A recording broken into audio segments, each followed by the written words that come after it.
रुद्राक्ष शिव महापुराण की कथा चल रही है। भगवान के आंख से आंसू क्यों गिरा, बात वहां पहुंचना। तब रुद्राक्ष का पौधा उत्पन्न होगा, तब जाके रुद्राक्ष उत्पन्न होंगे, एक मुखी से लेके 14 मुखी तक। फिर उसका वृत्तांत वर्णन कई कई जगह पर देखने को मिलता है कि इतना बड़ा रुद्राक्ष, उस पर शेषनाग भी बना है, उस पर शिवलिंग भी बना है। तो ये हमको दिया था, बहुत महंगा लेकर आए। तो ये रुद्राक्ष पर शिवलिंग नहीं होता, शिवलिंग की आकृति शंकर खुद अपने आप बनाता है। उसको घिसकर या सांप को छीलकर या बनाकर ये नहीं बेचा।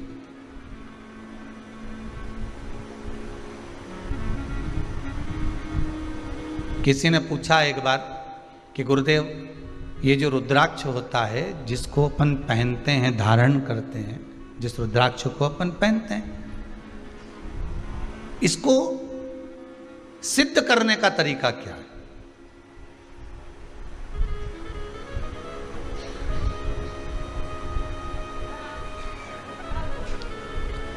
अच्छा, सिद्ध नकली भी हो जाता है और सिद्ध असली भी हो जाता है। अब इसको भी समझ लेना जरा अच्छी तरह से। प्लास्टिक का जो रुद्राक्ष होता है, नकली जो रुद्राक्ष होता है, सिद्ध वो भी किया जाता है, लोग अब सिद्ध करते ही हैं उसको। और असली का जो रुद्राक्ष होता है उसको भी सिद्ध करते हैं। तो कहा महाराज जी दोनों में अंतर क्या है? तो शिव महापुराण की कथा कहती है, रुद्राक्ष शिव महापुराण की कथा कहती है कि नकली और असली में एक अंतर जरूर है कि असली रुद्राक्ष अपना काम मात्र सिद्ध होते ही चालू कर देता, और नकली रुद्राक्ष आप 50 बार उसको अभिषेक में रख लिए, 50 बार आपने अनुष्ठान कर लिया, 50 बार आपने व्यवस्था कर ली, 50 बार आपने उसको रिझाना चाहा, उसके बाद भी वो सिद्ध नहीं हो पा रहा। 4 दिन अगर उसने अपना असर दिखा दिया तो 5वें दिन वापस वो डाउन हो जाएगा। ये नकली है। और असली एक बार अगर आपने धारण कर लिया, असली रुद्राक्ष को अगर आपने एक बार पहन लिया, असली रुद्राक्ष को अगर आपने अपनी जिंदगी में एक बार उतार लिया, असली रुद्राक्ष का पानी अगर आपने पी लिया, थोड़ा सा भी आचमन कर लिया, तो बीमारी तो दूर होना ही है।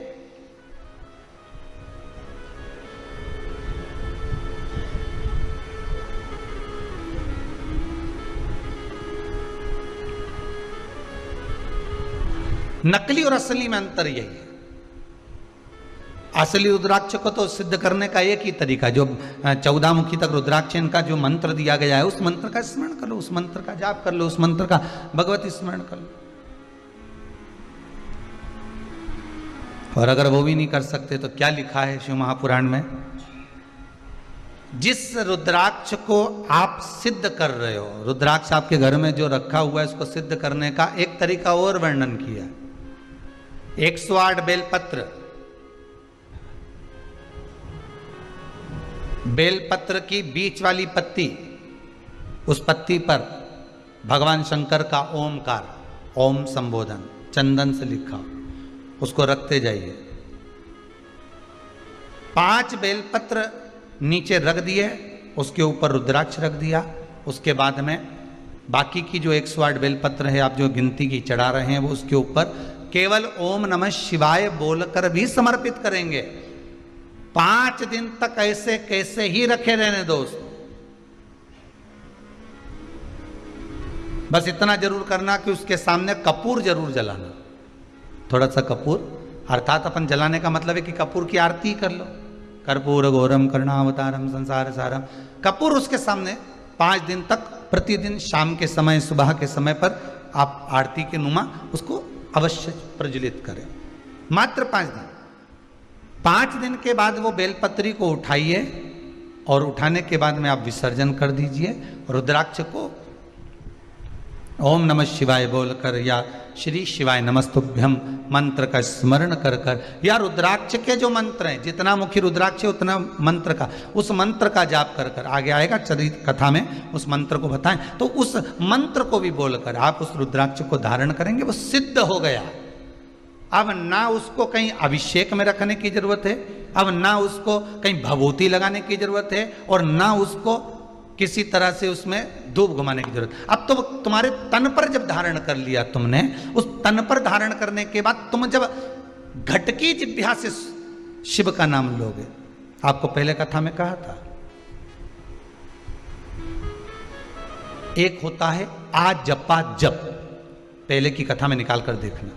एक होता है जप जो तुम हाथ से कर रहे हो, मुख से कर रहे हो, एक आजपा जप होता है। आजपा जप किसको कहते हैं? कि जिस दिन से तुम पैदा हुए, माता के गर्भ से जब तुम बाहर निकले और तुम्हारी श्वास जब निकलना, अंदर बाहर होना चालू हो गई, श्वास निकलना प्रारंभ हो गई, उस दिन से तुम्हारा एक जप चालू हो गया, उसको कहते आजपा जप।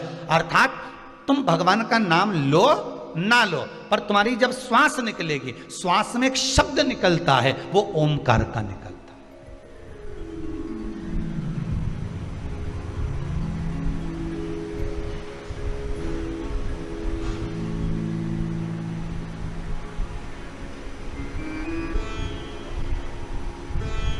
अब एक बार कथा में कह दिया कि ये श्वास निकली है तो इसमें शब्द भगवान का निकला है, तो कहे रात को जो सोते हैं और घुर्राटा भरते हैं उनका क्या होगा? है रात को सोए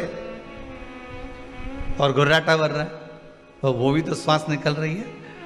तो हमारा निवेदन है, कभी कभी शंकर भगवान रुद्र रूप भी ले लेते हैं, ये तो रूप पर आधारित है, कभी कभी शिव रुद्र रूप में भी।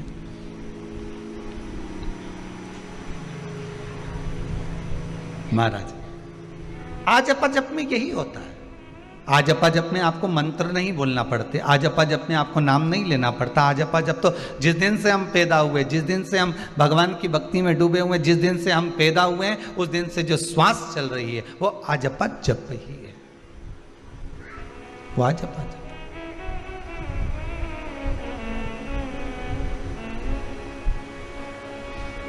श्वास श्वास में ओम रटो, वृथा जन्म मत खोए, ना जाने इस श्वास का फिर आवन होए ना होए। इसलिए जप लो।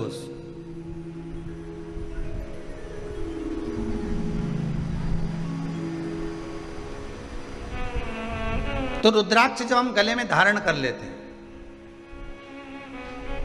रुद्राक्ष जब हम अपने गले में धारण करते हैं रुद्राक्ष को, और धारण करने के बाद हमारी श्वास का जब आजपा जप प्रारंभ होता है, हमारी श्वास का जब भगवान का नाम जपना प्रारंभ होता है, तो वो रुद्राक्ष चार्ज होते रहता है। रुद्राक्ष को फिर अलग से कहीं ले जाकर सिद्ध कराने की जरूरत नहीं है, वो चार्ज होता रहता है, चार्ज होता है।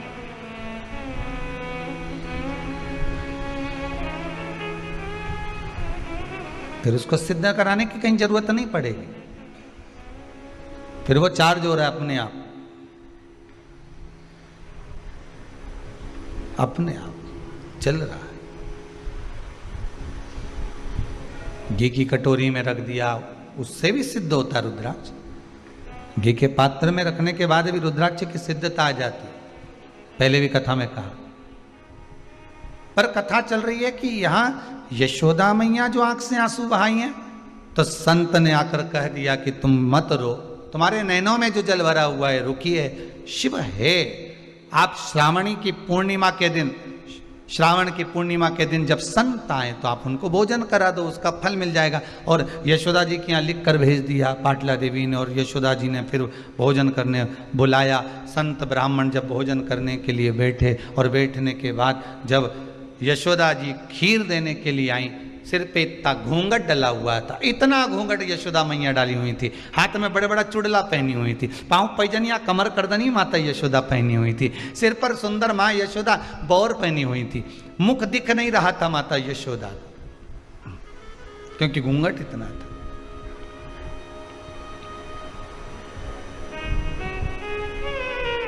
पहले की माताएं करती थी इतना घूंघट, पहले चलता था इतना घूंघट, अब तो धीरे धीरे धीरे धीरे धीरे यहाँ से यहाँ गया, यहाँ से यहाँ गया, यहाँ से यहाँ गया, बच्चा कुचा था यहाँ आ गया, गया। अब तो बहुएं 2 बार इतना घूंघट करती है। एक बार शादी होकर आती है तब, क्योंकि मुंह दिखाई होती है तो सोने की रकम मिलती है, और दूसरी बार बहुएं घूंघट करती है घर में जब बुढ़ा बुढ़ी मरे तब। घर में कोई बुजुर्ग जब शांत होता है, रिटर्न नहीं आ रहा है, घर में जब बुजुर्ग कोई शांत होता है तब इतना घूंघट लिया जाता, तब इतना घूंघट ले लेती है। क्यों? कारण क्या है?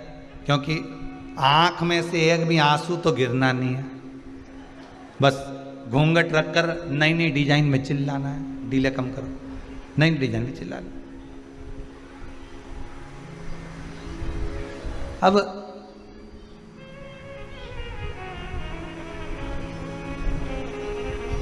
लोगों को भी लगे इतना घूंघट करके रो रही, कितने अच्छे संस्कार हैं इसके। परंतु मेरा कहना है, ये कहने वाले तो कहते थे, पर जब अम्मा जिंदा थी और तब आके देखती तो घूंघट यहां मिलता, यहां।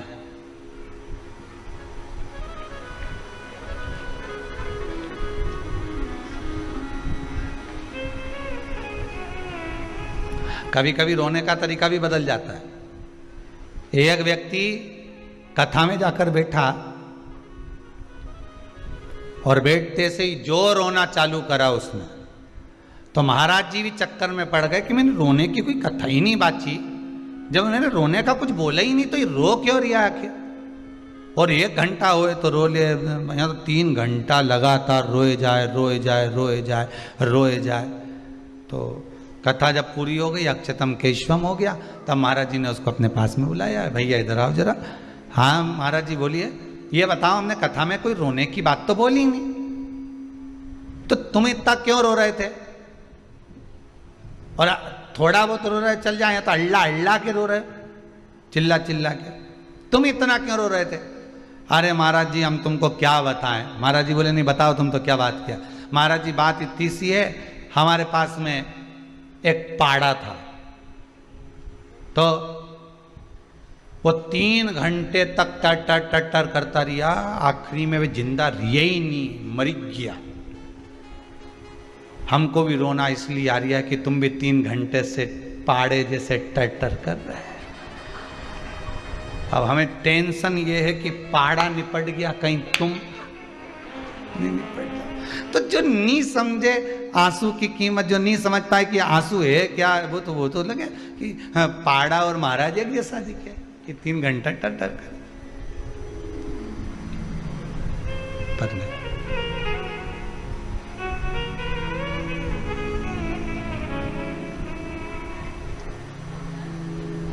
अश्रु की कीमत बड़ी है, आंसुओं की कीमत बहुत है।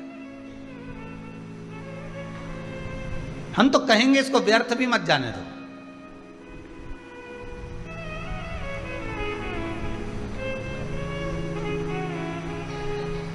रो तो उस परमात्मा के लिए रो, संसार के मनुष्य के लिए रोना उत्तम नहीं है।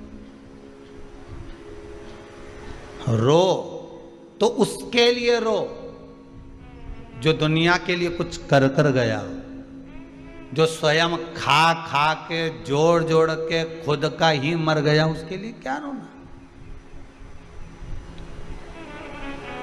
ना राम नाम लीनो तूने भरी जवानी, चुल्लू भर पानी में डूब के मर जा।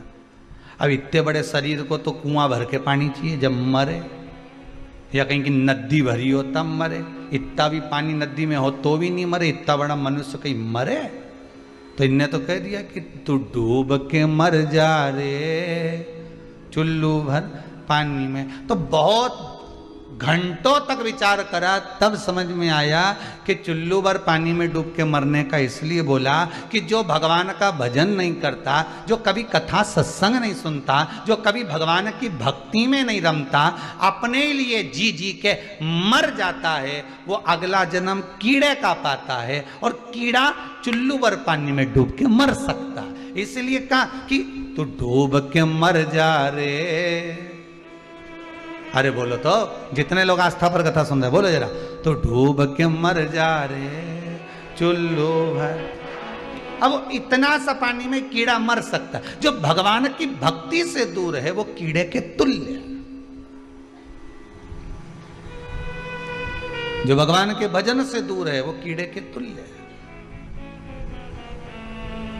कीड़े के तुल्य।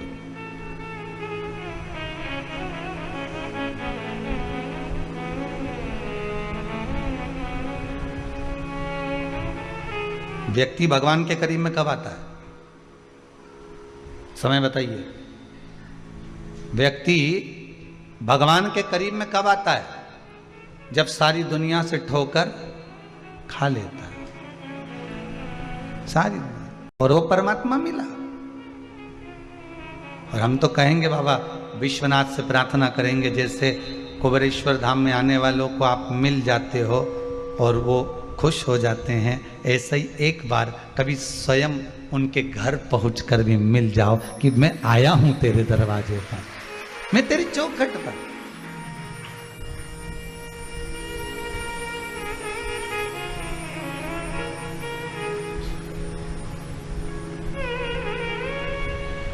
मैंने सारे सहारे छोड़ दिए, बस तेरा सहारा काफी है। रुदन के अश्रु भी कहते हैं कि रोना भी किसके सामने, और रुदन हो भी तो कहां पर। हर किसी के सामने रोना भी मत ही, लोग तो फायदा उठाएंगे। ओ सोचेंगे कमजोर है, डर रहा है, नैनों से जल बह रहा है। जो अश्रु की कीमत जाने उसके सम्मुख में रो। यशोदा जी रोई थी संतों के सामने, तो श्रावणी करने वाले ब्राह्मण जब भोजन करने के लिए आए, यशोदा जी इतना घूंघट कर कर जो भोजन परोस रही हैं, और ब्राह्मणों ने देख लिया कि ये नंद बाबा की दाढ़ी सफेद, बाल सफेद, और ये नंद बाबा के छोरे की पत्नी दिखे। अब उनको क्या मालूम था कि नंद बाबा की ही धर्म पत्नी है। उनको तो लग रहा था कि ये बहू है, उनको तो ये महसूस हो रहा है कि ये बहू है। अब इनके घर में कोई बच्चा नहीं दिख रहा, तो सारे संतों ने खीर खाते खाते, कटोरा तो हाथ में ही था, थोड़ी तो मुंह में, थोड़ी हाथ में, और खाते ही खाते बोल दिए। एक दूसरे को कोनी मारे, इनके घर में औलाद नहीं दिख रही, ये बहू अकेली दिख रही है नंद बाबा की, पर इनका नंद बाबा कोई पोता पोती नहीं दिख रहा। अब इनका छोरा हो तो पोता हो, और ये जिसको बहू समझ रहे हैं वो तो यशोदा जी। तो इन सारे ब्राह्मणों ने भोजन करते करते आशीर्वाद दे दिया, पुत्र भव। इतने में यशोदा जी ने भी घूंघट ऊंचा कर दिया। जो घूंघट ऊंचा करा तो सारे संत एक दूसरे को कोनी मार कर कहे, इका भी बाल धोला है, ये भी बुढ़िया है। अपने गलत फहमी हो गई। इतने में नंदराय जी बोले, बाबाओं आप आशीर्वाद दे रहे हो पुत्र होने का, 60 का और 55 की, अब बताओ पुत्र कहां से आएगा। अब संतोन भी बेचारे फंस गए आशीर्वाद देके, तो उन्होंने कहा हमारा आशीर्वाद गलत नहीं हो सकता, कहीं से भी आएगा, पर तुम्हारे घर में तो आएगा। अब कहीं से भी आया, पर इनके घर में आया। और संतों का आशीर्वाद कितना विचित्र होता है वो भी देख लीजिए। यशोदा जी के घर में हुई थी लड़की, पर कहा था पुत्र भव, तो आधी रात को चेंज भी हो गया।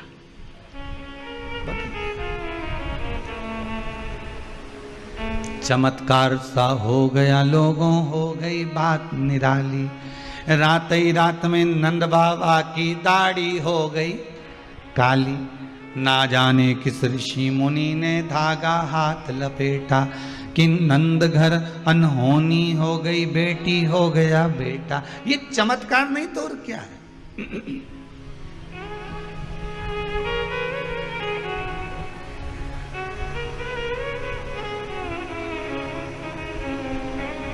ये आनंद नहीं तो और क्या। पाटला देवी के अश्रु की कीमत संत ने जान ली। संत, साधु, सन्यासी, तपस्वी, साधक, उपासक, गुरुजन, कोई सतगुरु ऐसा मिल जाए जो आपके अश्रुओं की कीमत जान जाए। और वो सतगुरु कोई दूसरा नहीं होता, वो सतगुरु केवल एक ही है, शिव गुरु। कौन सा गुरु है? जम के बोलो जरा, शिव गुरु। जिसका कोई गुरु नहीं उसका गुरु शंकर, उसका गुरु शिव। आंसुओं की कीमत वही जान सकता है, शिव गुरु। क्यों रो रही है? चोर आकर रोया, कुबेर बना दिया।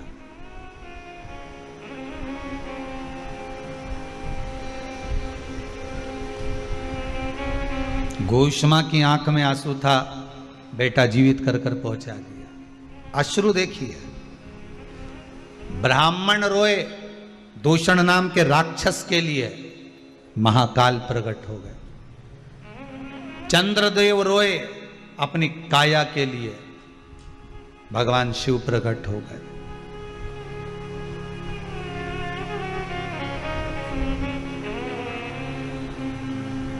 ब्राह्मणों ने तप साधना करी, दारुक नाम के राक्षस को मारने के लिए शिव प्रकट हो गए। असुरों की कीमत कोई नहीं जान सकता, केवल शंकर के सिवा। आंसू बहाने वाला आंसू पोंछ सकता है। शंकर ने अगर एक अश्रु बहाया है और उससे अगर रुद्राक्ष का पौधा उत्पन्न हुआ है और उस पौधे से अगर रुद्राक्ष उत्पन्न हुआ है, तो हम लोगों से कहते हैं कि भगवान शंकर के नयन के अश्रु से उत्पन्न हुआ रुद्राक्ष का पौधा, रुद्राक्ष का वृक्ष, उस रुद्राक्ष के वृक्ष से उत्पन्न हुआ रुद्राक्ष। अर्थात शंकर तो खुद आकर तो तुम्हारा आंसू नहीं पोंछेगा, पर इतना जरूर विश्वास रखना, आंसू पोंछता कौन है? जो आंसू बहा चुका होता है, जिसने हृदय से छुआ होता है।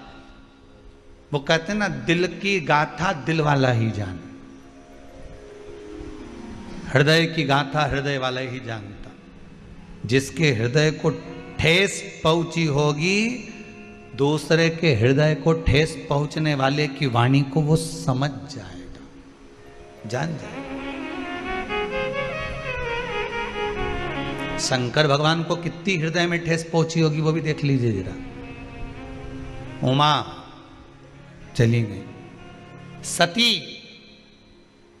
जिसको ले जाकर भगवान शंकर ने कुंभज बाबा की यहां कथा सुनवाई, वो सती मैया अपने पिता के घर में प्राणों को त्याग दिया। विचार करिए कितना दुख होगा। सग्गा ससुर अपमान कर रहा है, कितना दुख होगा, जरा विचार करिए। जिसका हृदय भीतर से रोया होगा वही सामने के रोने वाले के आंसू पोंछ सकेगा। शंकर जी के नैन अश्रु से उत्पन्न हुआ है रुद्राक्ष का पौधा, रुद्राक्ष के पौधे पर उत्पन्न हुआ है रुद्राक्ष। रुद्राक्ष अगर आपने धारण कर रखा है तो क्या वो आपको रोने देगा?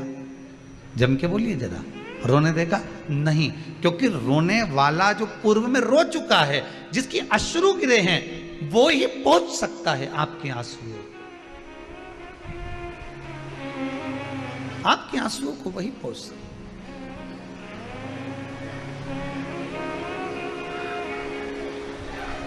बस वही जान सकता। इसलिए कहा था, सब मतलब के यार हमने देख लिया। ये संसार सागर केवल एक हमारे जो पूर्व के कर्म के अनुसार हमें जितने लोग मिलते चले जाते हैं। आपके अगर भक्त मिले हैं, आपके अगर परिचित मिले हैं, आपके रिश्तेदार मिले हैं, आपके कुटुंबी मिले हैं, आपके परिवार वाले मिले हैं, आपके रिश्तेदार मिले हैं, आपके परिवार के जन मिले हैं, पुत्र पुत्री बेटा बहू आदि कादिक जितने भी मिले हैं, ये हमारे पूर्व के कर्म के अनुसार मिले। हम तो यहां तक भी कहेंगे कि अगर गुरु को शिष्य भी मिला है तो पूर्व के कर्म के अनुसार मिला। कोई चेला तो ऐसा होता है जो गुरुजी की सेवा में तत्पर लगा रहता है, और कोई चेला ऐसा होता है जो गुरुजी से भी कुछ कमाने के लिए निकला पड़ा होता है। अगर गुरु को चेले भी मिले हैं ना, तो वो भी पूर्व के कर्म के अनुसार मिले, वो भी पूर्व का कर्म।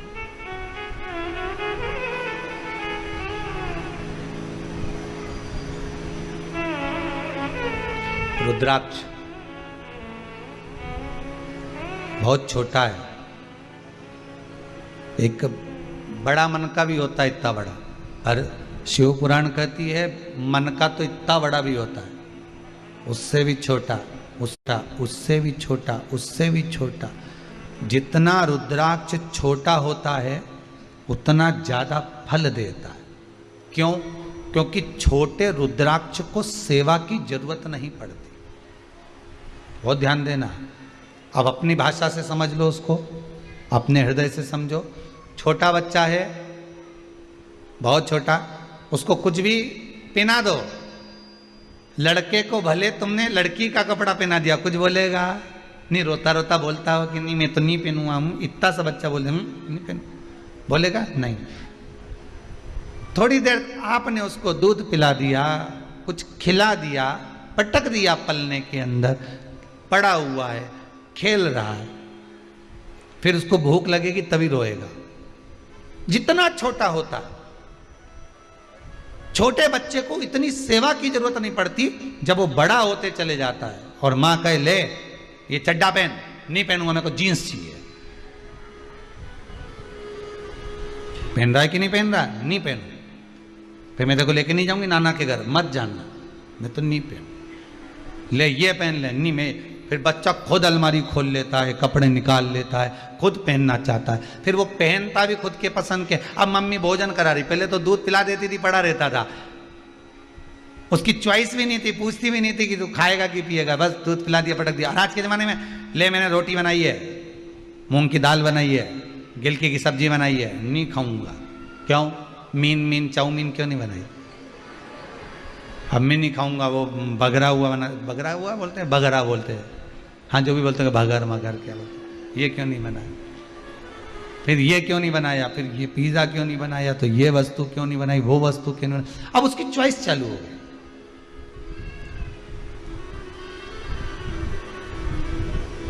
कितना समय है उसका केवल चुनने में निकल जा रहा है, केवल चुनने। कितना समय निकल। और बड़ा हुआ, फिर कॉलेज चुना, कौन से कॉलेज में पढ़ना है, और बड़ा हुआ, फिर नौकरी चुनी, और बड़ा हुआ, फिर कन्या चुनी, उसके बाद कुछ चुनने के लायक नहीं बचा, चुनौतियां सामने खड़ी हो गई, फिर कुछ नहीं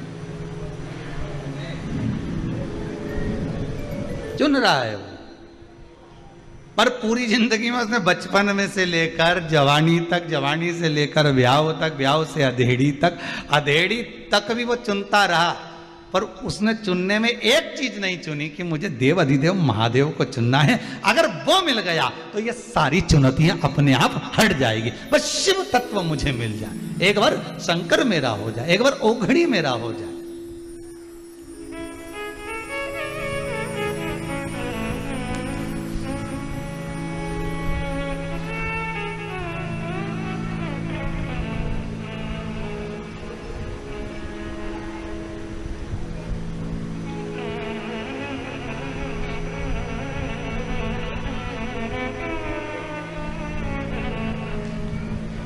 चुनौतियां खड़ी है सामने, पर शिव तत्व अगर हमारे पास में है, शंकर हमारे पास में, तो रुद्राक्ष जितना छोटे से छोटा होगा, जितना छोटा होगा, बच्चा जितना छोटा होगा, उसको उतनी सेवा की जरूरत कम पड़ेगी। बस ये है, छोटा होता है तो संभालना ज्यादा पड़ता है। बोलो सही है कि गलत है? छोटा है तो उसको संभालना पड़ेगा। उसी तरह रुद्राक्ष जितना छोटा होता है, उसमें जब धागा पिरो, सोने का तार डालो, चांदी का तार डालो, तो वो उसको संभालना ज़्यादा पड़ता है। बड़ा रुद्राक्ष होगा तो अब धागा इतना मोटा मोटा, लोग वो गोप, काली गोप, लाल गोप उसमें डाल देते हैं, तो वो बड़ा है तो सहनो। पर छोटा है अगर वो, तो उसको संभालना पड़ेगा। जितना छोटा रुद्राक्ष होता है वो उतना फल देता है। सेवा नहीं चाहिए उसको।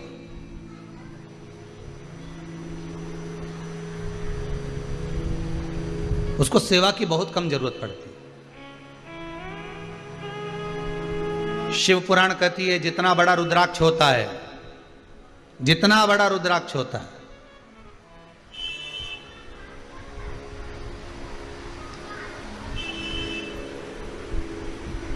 कल हम प्रयास करेंगे। एक भगत ने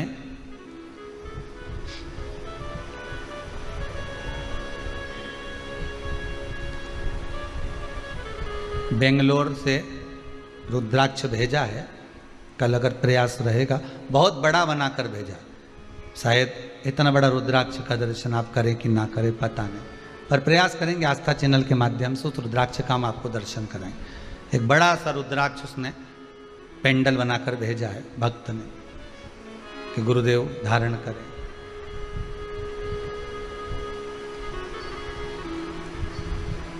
कल दर्शन कराएंगे, प्रयास करेंगे। बहुत बड़ा रुद्राक्ष।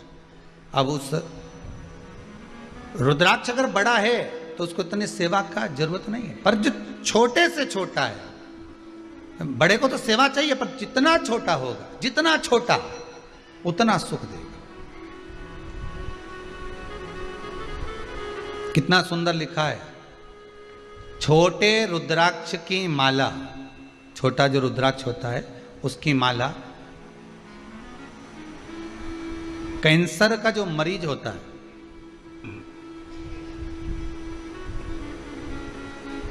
अगर वो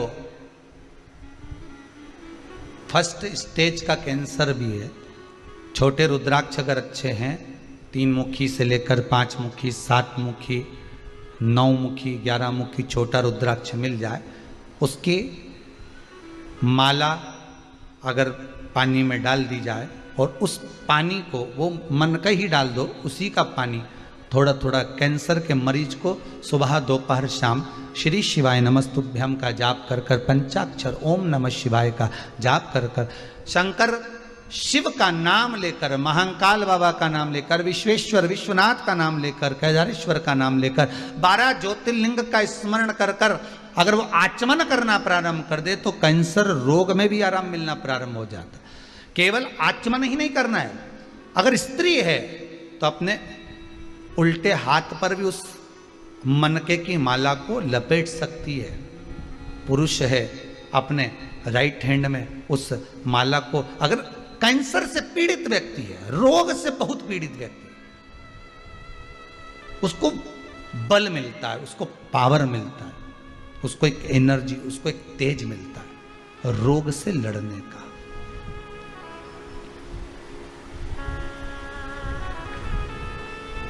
रोग से लड़ने। अब कईयों के मन में आता, गुरुजी क्या स्त्री नारी रुद्राक्ष पहन सकती है? क्यों नहीं पहनेगी? मेरी आद्य शक्ति जगदम्बा, मां गौरा, मां सती, मां उमा, मां कुष्मांडा, चंद्र घंटा स्कंदा, जितनी माताओं का दर्शन करोगे उनके गले में एक रुद्राक्ष की माला जरूर मिलेगी। अगर गले में नहीं मिली, हस्त कमल पर मिलेगी। हस्त कमल पर नहीं मिली तो कहीं ना कहीं उनके पास में उस रुद्राक्ष की महत्वता है।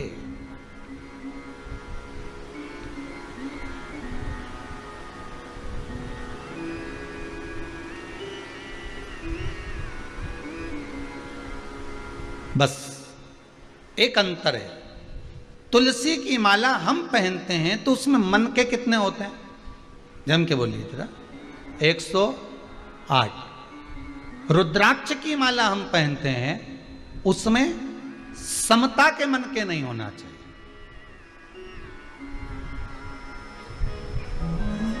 उसमें समता के मन के नहीं होना चाहिए, उसमें प्रयास रहे विषमता के मन के। क्यों? उसका क्या कारण है? रुद्राक्ष शिव महापुराण की कथा कहती है कि विषम परिस्थिति में विषमता के मन के उसको भेद देते हैं। ध्यान दीजिएगा जरा। विषम परिस्थिति में व्यक्ति रुद्राक्ष कब पहनता है? व्यक्ति रुद्राक्ष की माला कब धारण करता है? व्यक्ति रुद्राक्ष कब पहनेगा? अरे बोलो तो, जब उसको कोई तकलीफ आती है। अब महाराज जी बताओ मेरे को तकलीफ है, क्या करूं? 7 मुखी रुद्राक्ष पहन ले, मेरा व्यापार नहीं चल रहा, 7 मुखी पहन ले। मेरे को ये शरीर में कष्ट हो रहा है, घुटने दुख रहे हैं, कमर दुख रही, 5 मुखी पहन ले। मेरे यहाँ संतान नहीं, 9 मुखी पहन ले। मेरे यहाँ ऐसा हो गया, 11 मुखी पहन ले। ब्लड प्रेशर गड़बड़ हो गया, 12 मुखी पहन ले। तो ये रुद्राक्ष कब व्यक्ति पहनता है? जब उसको कुछ कष्ट होता है, मतलब विषम परिस्थिति है उसकी विषम परिस्थिति है, तब वो रुद्राक्ष धारण कर रहा है। तो विषम परिस्थिति में विषमता के ही रुद्राक्ष उसका भेद कर देते, उसको भेद देते।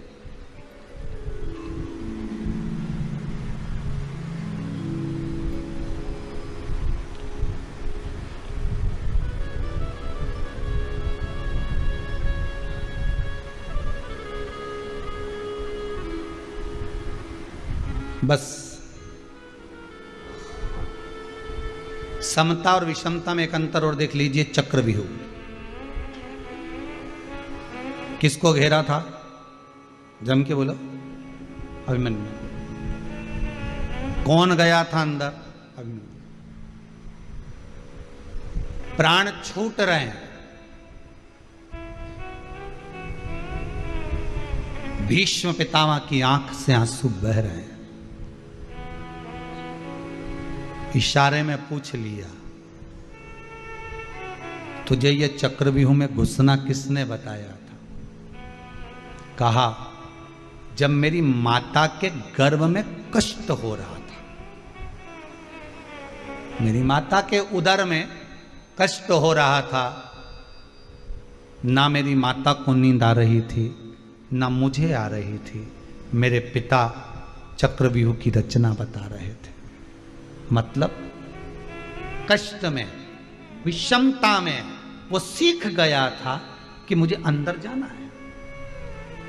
पर बाद में समता का जब समय आया, मेरी माता को नींद आई। समता के समय तो विषमता में प्रवेश करना तो सीख गया, पर निकलना नहीं सीख पाया।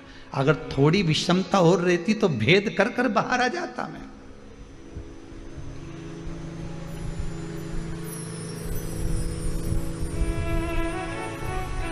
भेद कर कर मैं बाहर आता। हमारे यहां पर 3 रोटी खाओ तो घर की माताएं कहती थोड़ा आधा टुकड़ा और लेना पड़ेगा। 3 तिगाड़ा काम बिगड़, लो जरा इतना सा टुकड़ा और लो। अच्छा, रसगुल्ला खाते समय तो नहीं बोलती कि तुमने 3 खाया, एक और लो।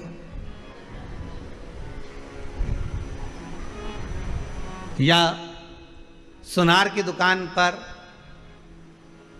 3 आइटम लिए हों और माँ बोल दे कि नहीं 3 तिगाड़ा, या तो एक और दिलाओ, नहीं तो एक कम का तो बोलेगी नहीं, एक और दिलाओ। मतलब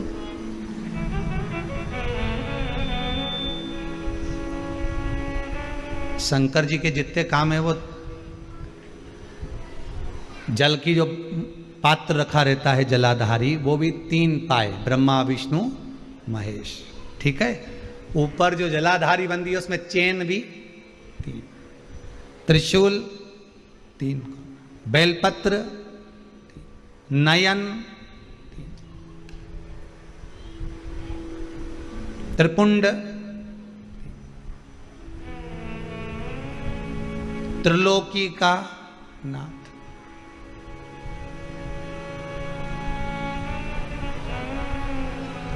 वो चला ही विषमता, उसको कोई मतलब नहीं। जहां पर दुनिया सब आस छोड़ दे, जहां दुनिया अपना पूरी आस छोड़कर पटक दे, पूरी आस छोड़कर। आज कोई एक माता जी आई थी, आप में से भी कुछ लोग शायद होंगे, कुछ लोग खड़े होंगे, तो वो कह रहे थे उनका पति वेंटिलेटर पर पड़ा हुआ है, कुछ प्लेटें घट गई होंगी। तो डॉक्टर ने तो जवाब दे दिया था, मना करा था कि वही ठीक नहीं है। पर उनका विश्वास देखिए, उस व्यक्ति की पत्नी शिव महापुराण की कथा सुनती थी, आज ही का चरित्र है, और शायद कुछ विभाग में अच्छी पोस्ट पर उनका पद। पत्नी ने कहा, बस मैं हॉस्पिटल से मुझे एक बार जाना है कुबेरेश्वर धाम, फिर जो होगा देखा जाएगा। आप में से कोई खड़ा होगा तो उसको मालूम होगा कि वो शब्द थे उनके कि हम 1 किलोमीटर दूर ही रह गए थे और डॉक्टर ने फोन कर कर कहा कि अब अच्छे होने की आस बढ़ गई है। मतलब वो त्रिगुणाकार है, वो त्रिकालदर्शी है, वो त्रिलोकी का नाथ है, वो कैलाशी, वो अविनाशी है। विषम परिस्थिति में, विषमता में रहने वाला ही काट सकता है, समता में नहीं। डनलप के गद्दे पे सोने वाले को कह दो कि रात्रि को तुम्हें चौकीदारी करना है, करेगा? अरे बोलो तो सही। पर कांटों पे सोने वाले को कह दो कि आओ यार नींद भी तो नहीं आ रही, जग लूंगा, कर लूंगा, ठीक है। विषम परिस्थिति में रह रहा था तो कर लूंगा।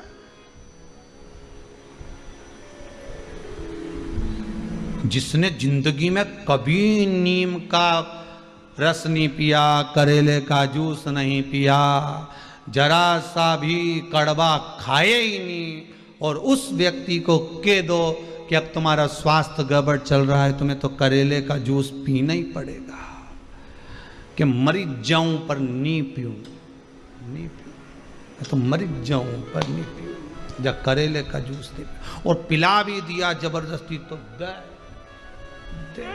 नहीं पीऊं, मरी जाऊं पर नहीं पीऊं। शिव पुराण की कथा कहती है। इसलिए ये जो समय चक्र है ना, ये मनुष्य का जो समय चक्र चलता है ना, ये दोनों चीज दिखाता है, सुख भी दिखाता है, दुख भी दिखाता है। सम परिस्थिति भी दिखाएगा तो विषम परिस्थिति भी दिखाएगा, वो विषमता भी दिखाएगा कि विषमता में हमें जीना कैसे है। पहले खूब रसगुल्ला खा लिया, पेड़ा खा लिया, बहन के यहाँ गए थे राखी बनवाने के लिए तो 2-2, 4-4 सोन पपड़ी भी खा गए। अब तो क्या शुगर हो गई, अब कुछ नमकीन हो तो दे दो। नमकीन तो है पर तला हुआ मत दो, ब्लड प्रेशर है, वो भी नहीं चाहिए। अब पहले तो खूब खाया, मतलब सुख का जो समय था, समता का जो समय था, उसमें भोग तो बहुत करा। अब विषम परिस्थिति आई है तो उसमें थोड़ा सा निर्वाह करना सीखो, मत खाओ थोड़ा सा मीठा।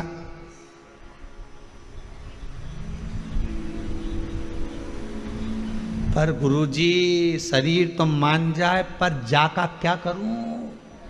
ये 2 तोला की है नी, टर टर करे, बस जे गड़बड़ करे, इतनी सी तो धरिए, पर क्या स्वाद चाहिए क्या?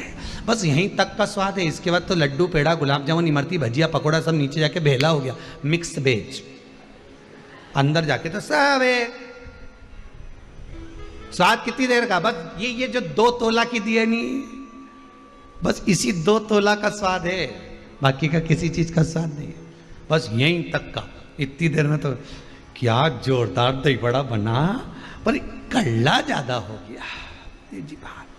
मतलब स्वाद भी लेते जा रही है तो ये 2 तोला की हिलती भी जा रही है, कड़ला ज्यादा हो गया। गुलाब जामुन तो अच्छी बनी पर अंदर अंदर गुठली रह गई, ऊपर से काली काली गायब हो गई, सफेद सफेद रह गई। स्वाद ये 2 तोला की बहुत गड़बड़ है।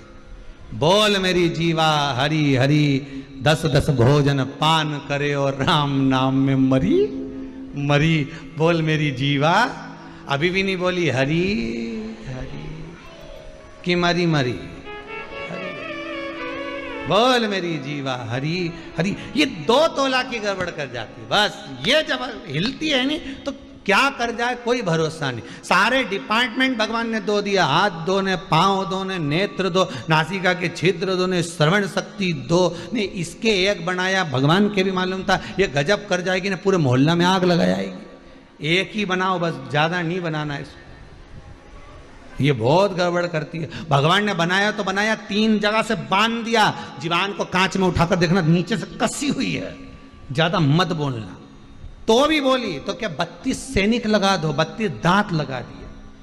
कि फिर भी बोले तो क्या फाटक लगा दो, होठ लगा दिए, तो भी चुप नहीं रहे। और बोलने का मौका आ जाए तो कह दे खाया बिना रह जाऊं, पर बोला बिना, फिर भी बोले।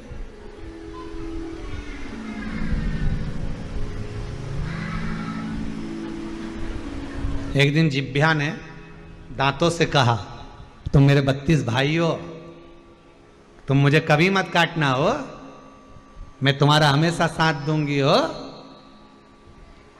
32 भाइयों ने हाथ जोड़ के किया, बेन जिभ्या हम तो नहीं काटेंगे, पर तू हमारा ध्यान रखना रही हो, तो किसी से आड़ी टेढ़ी मत किया, नहीं तो एक में 32 की 32 धरनी पड़ जाएगा। हम तेरा ध्यान दे रहे, तू हमारा ध्यान देना। तू एक शब्द बोलेगी ना, उन्हें एक दिया धरके ने 32 ने पिट के लगा, कहीं नहीं बचे आप मुंडा में, सोफा सेट ही पूरा गाया।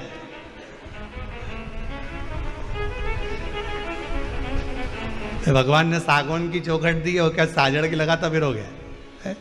तो क्या बचा? अब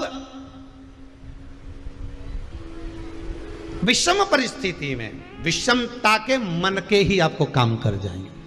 शिव विषमता के शंकर के चरणारविंद का रस तत्व यदि मिला है तो सुख मिलेगा ही। विषम रुद्राक्ष भी विषमता के समय को काट देता है।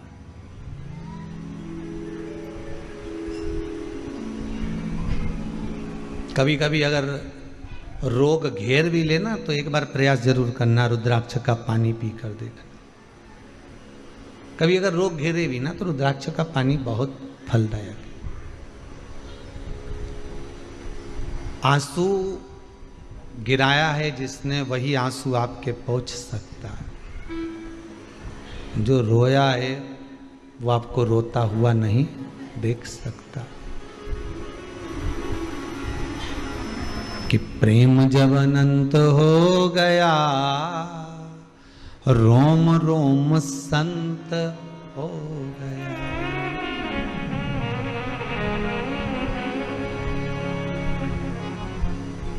जितनी शक्तिपीठ है,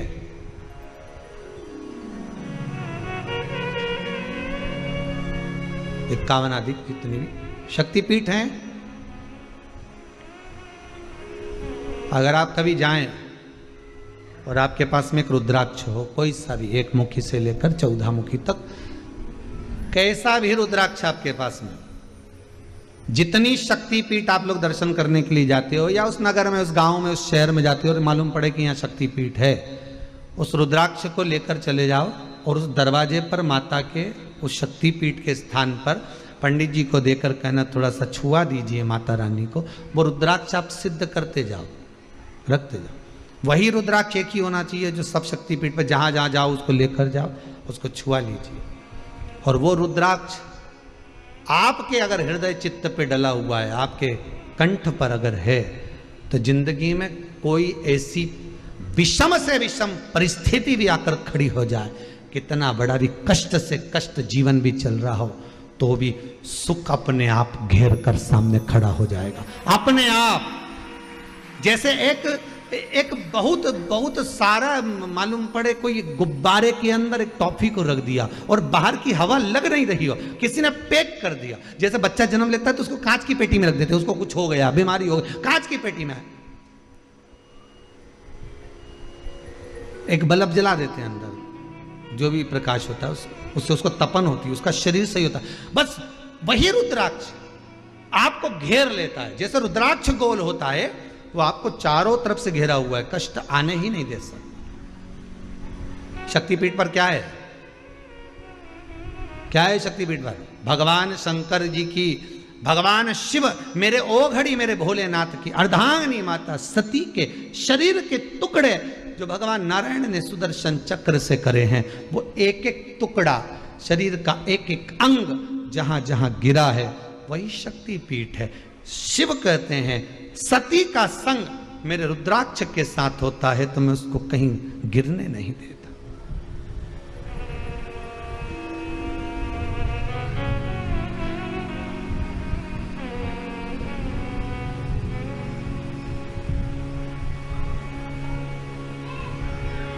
मैं उसको कहीं गिरने नहीं देता।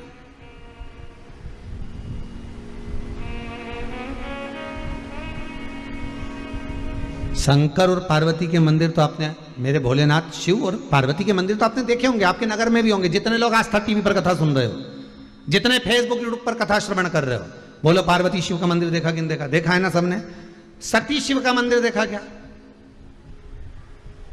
अरे बोलो तो, देखा नहीं? सती ने ये प्रश्न किया था शंकर भगवान से, ये माता सती का प्रश्न है। सती मैया ने शिव से प्रश्न करा था। कुंभज बाबा के आश्रम में जब कथा श्रवण करने गए, उससे पहले जब शंकर भगवान सती को समझा कर ले जा रहे हैं, तब सती ने प्रश्न किया था, क्या आप मेरे साथ संपूर्ण जीवन काल में रहेंगे? शिव कहते हैं मैं अमर हूं, तू अमर नहीं है। मैं अमर और तुम अमर नहीं हो, तुम्हें तो मरना पड़ेगा। ओ प्राण छूटेंगे मेरे? हाँ। फिर कोई ऐसी बूटी नहीं है जिससे मैं अमर हो जाऊं? शंकर भगवान बोले बूटी तो नहीं है, कथा जरूर है। तो क्या कथा से भी कोई अमरता होती है? शंकर भगवान बोले मनुष्य जब पैदा होता है तो उसको ये 2 कटोरे दे दिए जाते हैं अमृत पीने के लिए कि इन्हीं अमृत को पीना और उस अंदर जाएगा तो तू अमर हो जाएगा। अब पी लो तो अच्छी बात। फिर भी चलते चलते सती ने शब्द कह दिया, मान लो अगर मेरे प्राण छूट गए, पर मैं चाहती हूं कि मैं भी इस भूमंडल पर, संसार सागर में, पूरे ब्रह्मांड में, सती कहती है कि मेरा भी एक स्वरूप रहना चाहिए, मेरा भी एक स्वरूप रहे। आप अगर कृपा करोगे तो ऐसा हो नहीं सकता। शंकर भगवान ने कहा सुनो सती, ना जाने कितने तुम्हारे जन्म हुए हैं और आगे भी जाकर तुम्हारे ना जाने कितने जन्म होंगे। सती की योनि से छूटोगी तो कोयल बन जाओगी, क्योंकि यज्ञ के कुंड में कूदकर समाप्त होगी तो कोयल का जन्म लेना पड़ेगा। कोयल की योनि से छूटोगी तब जाकर पितरों की कन्या के गर्भ से तुम जन्म लोगी और तुम्हारा नाम पार्वती होगा। ठीक है, पार्वती आपके साथ रहे, घर घर मंदिर मंदिर देवालय देवालय में पार्वती शिव की पूजन हो, क्योंकि मेरा ही एक स्वरूप है। पर मैं चाहती हूं मेरा नाम, मेरा संबोधन, मेरा शब्द प्रत्येक भूमंडल पर चले। तब शिव ने कहा बोलो तो तुम चाहती क्या हो? सती के शब्द हैं।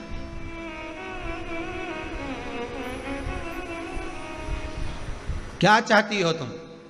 सती कहती है मेरा संबोधन।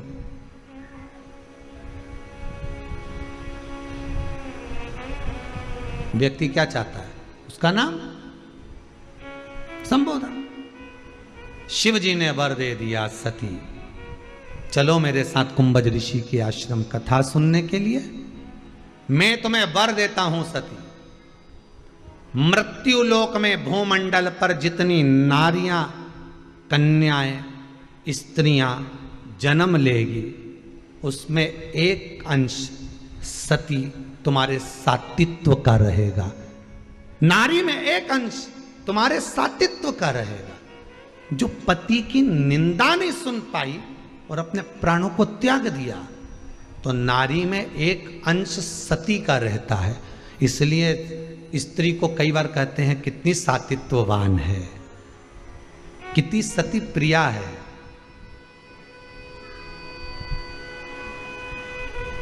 कितनी सातित्ववान है। सती का अंश कब देखा जाता है? स्त्री के स्वरूप में।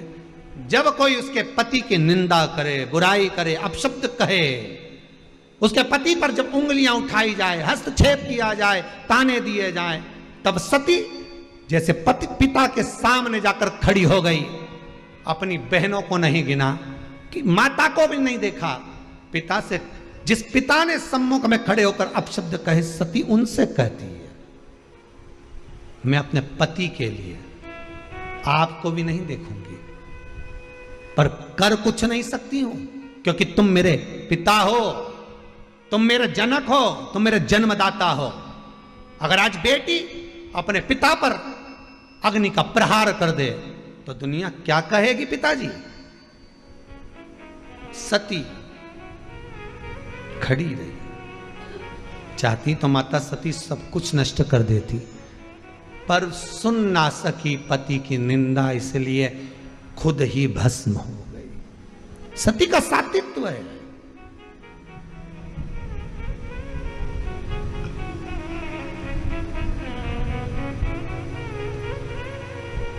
उसको सती कहा जाता था।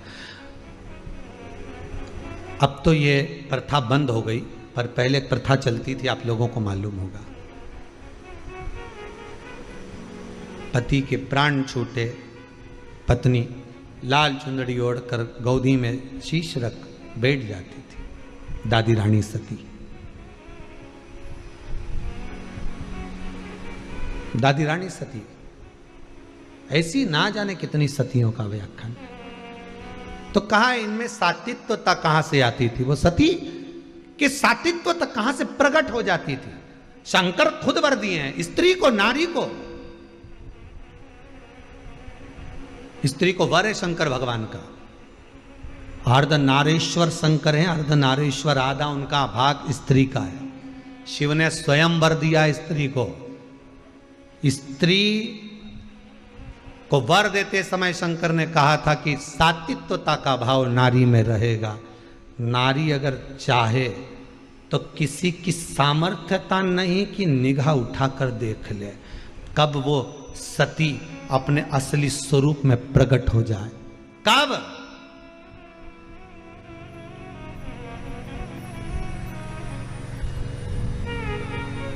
आज अपने बच्चों को, आज अपनी बेटियों को पढ़ाने के साथ में, विद्या के साथ में अपनी बेटियों को एक संस्कार और दो।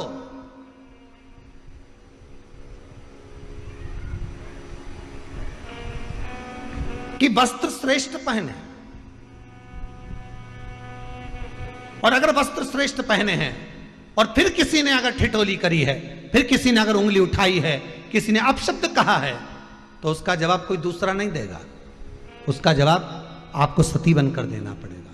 सती का मतलब यह नहीं कि भस्म होकर, भीतर से रोकर, अपने आप को तोड़कर, नहीं। सती ने संवाद कराए, दक्ष प्रजापति के सम्मुख में खड़ी हुई है सती। सामर्थ्यता किसकी है? जो आपको निगाह उठाकर देख ले। सामर्थ्यता किसकी? हमारा तो निवेदन रहा है इस व्यासपीठ से, आज फिर करते हैं। मंदिर में दीप लगाओ ना लगाओ, अगरबत्ती लगाओ ना लगाओ, फूल चढ़ाओ ना चढ़ाओ, बेलपत्र चढ़ाओ ना चढ़ाओ, पर शिव महापुराण की कथा कहती है कि किसी भूखे को भोजन जरूर कराओ। अगर आपने किसी भूखे को भोजन करा दिया है, किसी को पानी पिला दिया है, किसी का आचमन करा दिया है, किसी को कुछ पवा दिया है, तो उसका पुण्य छिन्न नहीं होगा। वो पुण्य आपके खाते में हमेशा रहेगा, हर पल, हर घड़ी, हर क्षण आपके खाते में रहने वाला।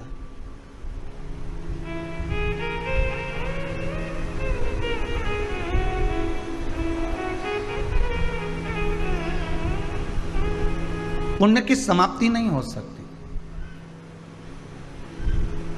बस भोजन कराते समय, पानी पिलाते समय, चाय पिलाते समय, जो भी पदार्थ आप दे रहे हो, उसको देते समय आपके भीतर अहंकार नहीं आना चाहिए, आपके भीतर अभिमान नहीं आना चाहिए।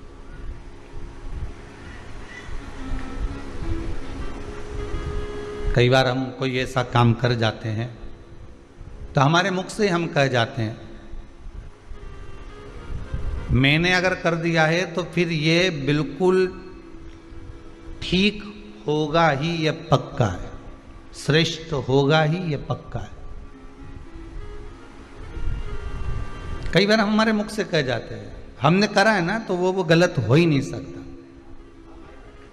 वो गलत नहीं होगा। पर शिव महापुराण की कथा कहती है कि मानव तो गलती का पुतला है। अगर मनुष्य गलती नहीं करेगा तो क्या भगवान गलती करेगा? हमारे द्वारा हम अगर कोई गलत कार्य अच्छा भी कर रहे हैं, श्रेष्ठ भी कर रहे हैं, बहुत अच्छे से अच्छा करने का प्रयास कर रहे हैं, उसके बाद भी कुछ त्रुटि रह जाती है। संसार में आए हो तो त्रुटि तो रहना ही है, पर उस त्रुटि का बार बार भान क्यों करें हम? उस त्रुटि की जगह उस त्रुटि को सुधारने का प्रयास करें हम।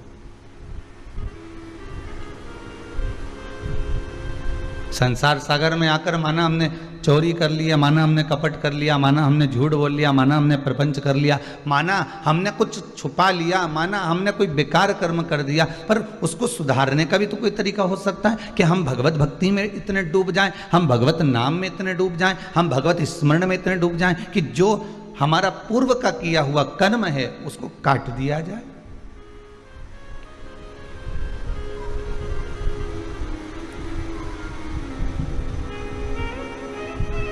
ये जो रुद्राक्ष का पौधा उत्पन्न हुआ शंकर भगवान के नयन के अश्रु से, तो किसी व्यक्ति के नयन में अश्रु ऐसे ही आ सकते हैं क्या? ऐसे ही आंसू आ जाएंगे अपने आप? आप बैठे हो और आंख में से आंसू टपकना चालू हो जाएंगे अपने आप ही? अरे कि या तो ऐसे टपकेंगे भी ना तो कोई हवा लग गई होगी, किसी का टल्ला लग गया होगा, कुछ सामान लग गया होगा, कोई वस्त्र लग गया होगा, तो आंसू गिर जाए तो बात दूसरी, आंखों से पानी आ जाए तो बात दूसरी। या हो आंसू आने का दो कारण, एक तो बहुत खुशी हो तो हृदय प्रफुल्लित होकर भी आंखों में अश्रु आ जाता है, और अगर हृदय में दुख हो तो भी आंसू आ जाता है, तो भी नैनों से जल बह जाता है। हम इतने बार कथा को सुने, हर बार हमने कथा में सुना कि माता पार्वती के नयन अश्रु से बेलपत्री का पौधा उत्पन्न हुआ। बोलो सही है कि गलत है? आपने सुना ना कथा? शिव महापुराण में भी लिखा हुआ है,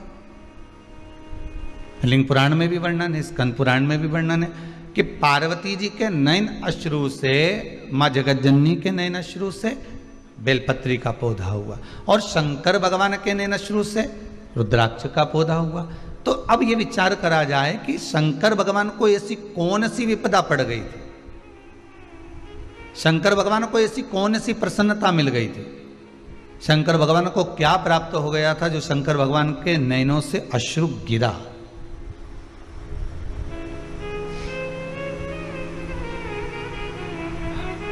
अपनी कथा में से अपना ही एक प्रश्न खड़ा करा।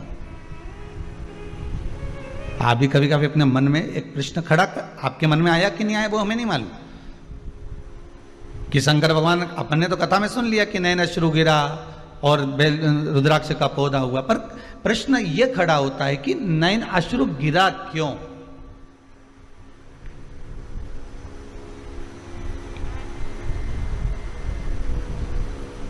नैनों से आंसू, यहाँ यशोदा मैया की जो माता जी हैं पाटला देवी, इनकी आंखों से आंसू गिर रहा था। क्यों गिर रहा था? क्योंकि उनकी बेटी के घर में बच्चे नहीं थे।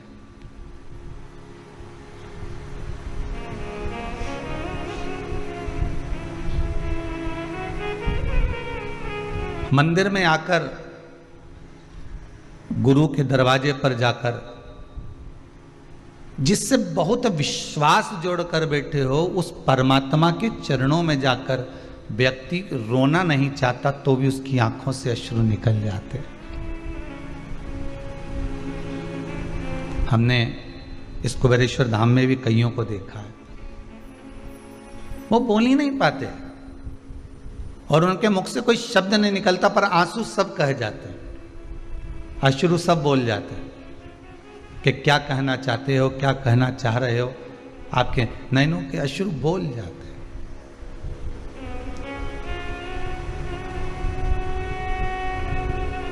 यशोदा मैया की माता पाटला देवी ने संतों से यह नहीं कहा कि मेरे घर में बेटी के गर्भ में संतान नहीं है, वो तो बस पूजन कर कर आ रही थी और नैनों से अश्रु बहाती हुई आ रही थी। तो संत ने पूछ लिया, क्या बात है, तुम्हारे नैनों से अश्रु गिर रहा है, अब बताएं क्या? अश्रु ही तो सब बोल रहे हैं ना। अगर हृदय में थोड़ा सा गम होगा, दुख होगा,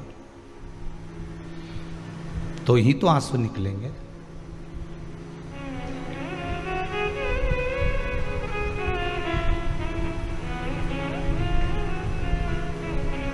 संत बोले,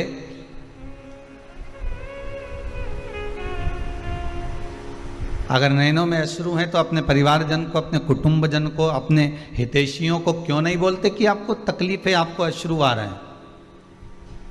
पाटला देवी ने एक बात, माता यशोदा की माता जी ने एक बात बहुत सुंदर कही है, संसार वाले तो आंसू देखकर पोंछ तो देंगे, मना नहीं है, पर जाते जाते कोई शब्द एक ऐसा और कहकर चले जाएंगे, फिर आंसू निकलना प्रारंभ हो जाए।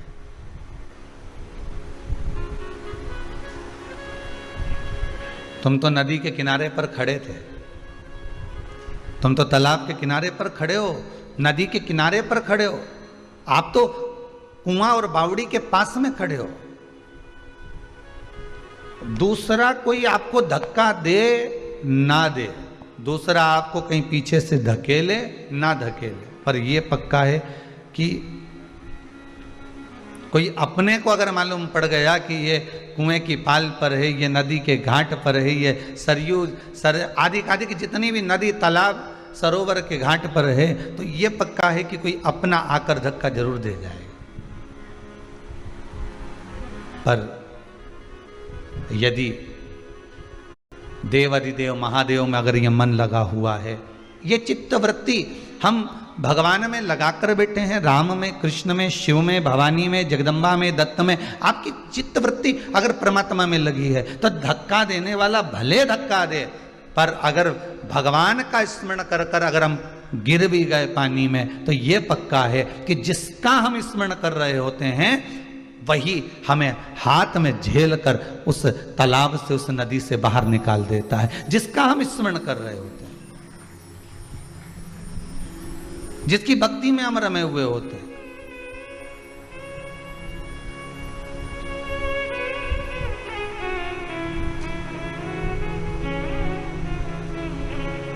महाराज वो कहते ना, ले ले हरि का नाम नहीं, यही एक तरने का उपाय है, यही है कि ले हरि का नाम यूं ही तर जाएगा। केवल भगवान के नाम से कलियुग केवल नाम आधारा, ले हरि का नाम यूं ही तर जाएगा। धन दौलत और माल धरारे जाएगा।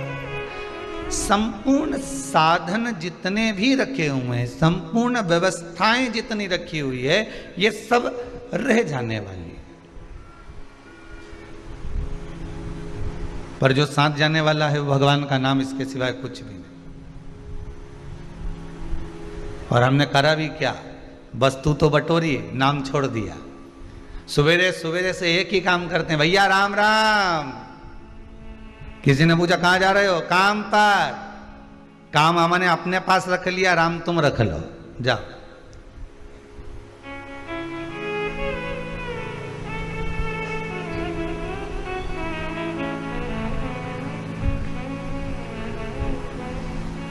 और अगर आप कभी अपने भी प्रयास करा होगा, कोई कोई व्यक्ति जो भगवान की कथा नहीं सुनता, जो भगवान के मंदिर नहीं जाता, जो देवालय नहीं जाता, जो धर्म सत्कर्म नहीं करता, कभी कभी आपने भी प्रयास करा होगा उसको बोलने का, क्यों मंदिर नहीं जाती, 1 बजे से कथा आ रही है, रुद्राक्ष शिव महापुराण की कथा चल रही है, सुनो कथा को, मंदिर नहीं गई तू। जिस व्यक्ति को हम कह रहे हैं कि कथा सुनो, जिस व्यक्ति को हम कह रहे हैं मंदिर जाओ, देवालय जाओ, तीर्थ जाओ, दर्शन करो, भजन करो, कीर्तन करो, नाम जाप करो, वो उल्टा आपको ज्ञान देना चालू कर देगा, अरे क्या करो, पूरा लॉकडाउन बैठ के यही तो करा था, अब अभी अभी तो दुकानें खुली हैं तो थोड़ा सा कमा लें, और मालूम पड़े तीसरी लहर और आ गई, वैसे तो बाबा देवाधिदेव महादेव संभालेगा, वो तो सब उसके हाथ में है। फिर अगर कहीं कुछ हो गया तो इसलिए अभी कमाने का मौका मिला है, कमा ले, हम इसको एकाग्रित कर लें, हम कमा लें, मना नहीं है, खूब कमाओ, डट के कमाओ। हम तो देवाधिदेव महादेव से, कुबेरेश्वर महादेव से, भंडारी से यही कहेंगे कि बाबा अगर इनको 1 देते हो तो इनको 2 दो, खूब दो, कमी मत रखो, पर देने के साथ में इनका मन थोड़ा सा बड़ा करते चले जाना। क्योंकि बिल्डिंग जैसे जैसे बनती चली जाती है, मकान बंगला गाड़ी जैसे जैसे बढ़ते चले जाता है, वैसे वैसे व्यक्ति का दिल मन थोड़ा कंजूसड़ा होते चले जाता है, थोड़ा चित्तवृत्ति थोड़ी कम होती चली जाती। 8-10 फैक्ट्रियां चल रही है, ओ हो 4-6 पेट्रोल पंप है, बहुत बढ़िया। कजन कितनी तो हमने कॉलोनी काट ली, बहुत बढ़िया। इतनी इतनी गाड़ियां हैं, एक एक बहू की अलग, बेटा की अलग, ओ बहुत बढ़िया। सेठ भी अलग अलग हैं, हीरा का अलग, कुंदन का अलग, इसका अलग, उसका अलग। हमने कहा बहुत जोरदार। अब उनसे पूछा जाए कि आपने इतना सब कुछ करा, अपने जीवन काल में आपने भगवान का भजन कितना करा, आपने शिव महापुराण की कथा कितनी करवाई, अपने जनमानस के लिए, संसार के लोगों के लिए कोई प्याऊ खुलवाया, संसार के लोगों के लिए कोई मंदिर बनवाया, संसार के लोगों के लिए कोई बाग बगीचा बनवाया, संसार के लोगों के लिए कोई बेलपत्री का पौधा लगाया, संसार के लोगों के लिए कोई शमी का पौधा लगाया, संसार के लिए तुमने किया क्या? ये तो करा तुमने अपनी पत्नी के लिए, ये तो किया तुमने अपने बच्चों के लिए, ये तो किया तुमने अपने परिवार के लिए, अपने कुटुंब के लिए, अपने लिए करा, संसार के लिए क्या करा? कथा, इन कथाओं की लाइन में एक कथा में पहले कहा था, व्यक्ति नहीं बनना हमको, केवल हमको व्यक्तित्ववान बनना। व्यक्ति जब मरता है उसको कोई याद नहीं करता 13 दिन के बाद, और याद करेंगे तो 1-आध महीना करेंगे, 1-आध महीना तो करा मालूम पड़े 5-6 महीना करेंगे, इससे ज्यादा कोई याद करेगा कि तुम्हें? कथा में कहा था पहले भी कि हमें व्यक्ति बनकर नहीं जाना, हमको व्यक्तित्ववान बनकर जाना। व्यक्ति बनकर जाओगे तो घर में केवल एक फोटो टंगा रहेगा और उस पर भी माला प्लास्टिक की चढ़ी रहेगी, 16 श्राद्ध में उतरेगा, कंडा जलाकर उस पर धूप छूटेगी, इससे ज्यादा कुछ नहीं होगा। पर व्यक्ति बनकर गए तो फोटो लगा घर के अंदर, व्यक्ति बनकर गए तो धूप भी छोटी घर के अंदर, व्यक्ति बनकर गए तो माला भी चढ़ी घर के अंदर। पर व्यक्तित्ववान बनकर जाओगे तो कहीं फोटो लगाने की जरूरत नहीं है, क्योंकि व्यक्तित्ववान व्यक्ति जब जाता है तो दिल में फोटो फिट कर कर चले जाता है, सबके हृदय में फोटो फिट कर जाता है कि ये इनके हृदय में उस व्यक्ति का, उस व्यक्तित्ववान व्यक्ति का फोटो लगा हुआ।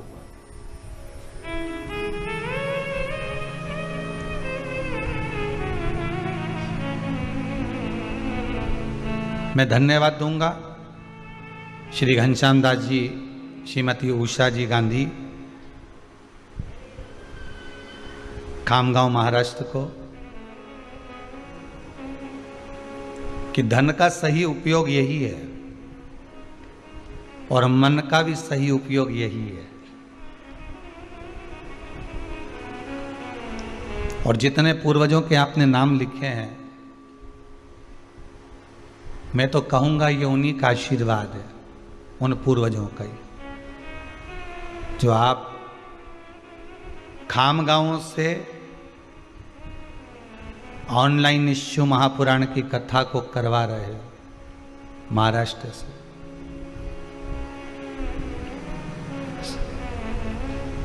जैसे उदर तृप्ति के लिए भोजन जरूरी है, आत्मा की तृप्ति के लिए शिव महापुराण बहुत जरूरी है। अभी इस रुद्राक्ष शिव महापुराण के पहले जो शिवपुराण हुई थी वो व्रत शिवपुराण हुई थी। कई माताओं ने इतने मैसेज भेजे हैं, कई ने व्हाट्सएप पर, कोई ने काय पर लिख लिख कर भेजा, हमें पूजन का विधान मालूम पड़ गया, हमें उद्यापन क्या होता है यही नहीं मालूम था। हम तो सोचे थे कि व्रत को समाप्त कर दो, उद्यापन का महत्व यही है, व्रत की पूर्णाहुति कर दो, उद्यापन का मतलब यही है। हम तो ये सोचते थे कि कोई अनुष्ठान पूरा हुआ तो उद्यापन कर देना, पर मालूम ये पड़ा कि उद्यापन करने के बाद उस वस्तु पर सील, उस व्रत पर, उस उपवास पर सील ठप्पा लग जाता है कि अब ये तुम्हारा हो गया। हमको ये नहीं मालूम था कि ये व्रत अब हमारा हो गया, हम तो उद्यापन कर देते थे।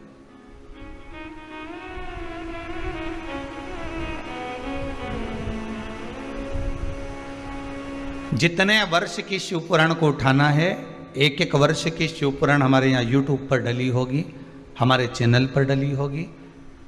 उठा उठा कर आप सुनते जाना। प्रत्येक शिव पुराण में आपको कुछ ना कुछ सीखने को मिलेगा, जो हमारी जिंदगी को संवारने के लिए, जो हमारे जीवन को सुधारने के लिए।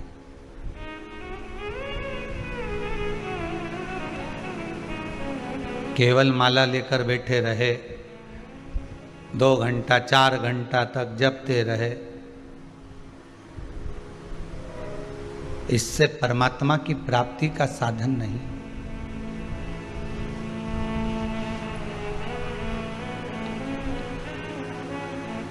आज जन्माष्टमी का दूसरा दिन है, नंदोत्सव है। एक बात कहना चाहूंगा आपको, थोड़ा सा भले बुरा लगेगा पर शायद किसी को अच्छा भी लग सकता है, पर कहने में नहीं चूकूंगा। हमने देखा है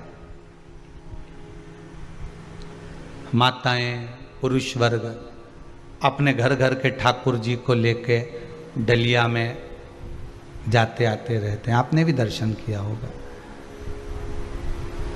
घुमाओ मना नहीं है, ठाकुर आपका है, आप ठाकुर के हो। पर भगवान को, ठाकुर को जैसी रहने की आदत है राजसी ठाट में, उसको अपने घर में रखकर राजसी ठाट दीजिए। डलिया में लेकर यहाँ चले गए, वहाँ चले गए, यहाँ रख दिया, वहाँ रख दिया, तो कहते हैं हमारा पुत्र है, हमारा बेटा है, हम उसको परिवार का अंग समझते हैं, हम परिवार का एक व्यक्ति समझते हैं। हम मना नहीं करेंगे, आप समझो। फिर परिवार के व्यक्ति के लिए जैसे व्यवस्था करते हो वैसा करो। जैसे पति तुम्हारा जब मायके आता है, तुम्हारे मायके में तुम्हारा पति आता है तुमको लेने के लिए, तो बोलो व्यवस्था करती हो कि नहीं करती? मम्मी आज वो आ रहे हैं, खसखस का हलवा बना लेना। मम्मी आज वो आ रहे हैं, उनको दाल बाटी पसंद है, बना लेना। मम्मी आज वो आ रहे हैं, ऐसा काम करना कि सुबह पोहा बना लेना, शाम को आलू बड़ा बना लेना, और सुनो सुबह सुबह का भोजन ऐसा बना लेना। बोलो करवाते हो कि नहीं करवाते? तुम्हारे ससुराल वाले तुम्हारे मायके में जब आते हैं तो तुम कितनी व्यवस्था करते हो, और ठाकुर जी को लेकर तुम यहाँ वहाँ चले जाते हो, घूमते रहते हो, तो वो ठीक नहीं। भगवान को अपने हृदय के साथ में उसको राजसी ठाट दीजिए। वृंदावन में रहे तो ब्रज के राजा बनकर रहे हैं मेरे ठाकुर, और द्वारका में रहे तो द्वारका के राजा बनकर रहे हैं मेरे ठाकुर।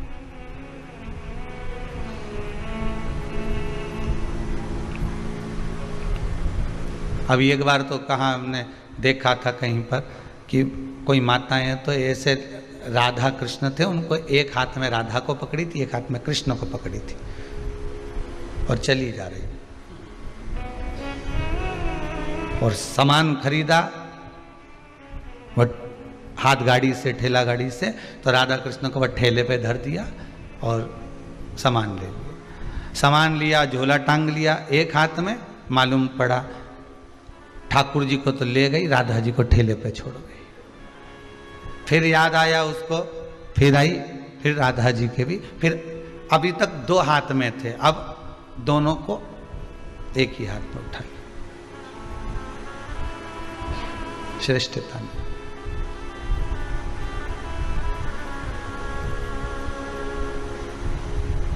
अगर हम ही हमारे ठाकुर को इस तरह से रखेंगे तो जनमानस क्या सोचेगा? आपकी भक्ति है, इस व्यासपीठ से आपकी भक्ति को मैं नमन करता हूं। आपकी भक्ति है, आप भगवान से स्नेह करते हो, मैं आपको प्रणाम करता हूं कि आपके बराबर दुनिया में कोई नहीं प्रेम करता होगा, स्नेह करता होगा ठाकुर से। पर निवेदन है, उस लाडले को लाड लड़ा कर रखिए, हृदय से लगा कर।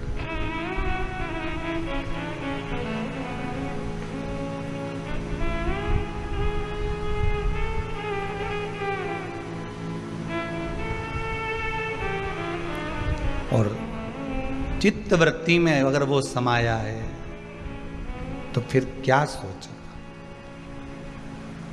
किसी एक माता जी ने पूछा था क्या शंकर भगवान का शिवलिंग घर में रखना जरूरी है? मेरा पति कह रहा है कि शिवलिंग नहीं रखूंगा, मैं कह रही हूं कि मैंने शिव पुराण सुनी है तो शिवलिंग घर में रखूंगी। बहू भी मेरा साथ दे रही है, बेटा भी मेरा साथ दे रहा है, पर मेरा पति मना कर रहा है। तो हमने उस माता जी से एक ही बात लिखकर भेजी कि आपसे निवेदन है कि अगर आपका पति मना कर रहा है शिवलिंग रखने को तो मत रखो। हृदय में तो शिव है ना, श्वासों में तो शिव है ना, धड़कनों में तो शंकर है ना, रोमावली में शंकर समाया हुआ है। 3.5 करोड़ रोम छिद्र जो ये मनुष्य के शरीर में है, हर एक रोम के अंदर शंकर ही तो है, शिव ही तो है।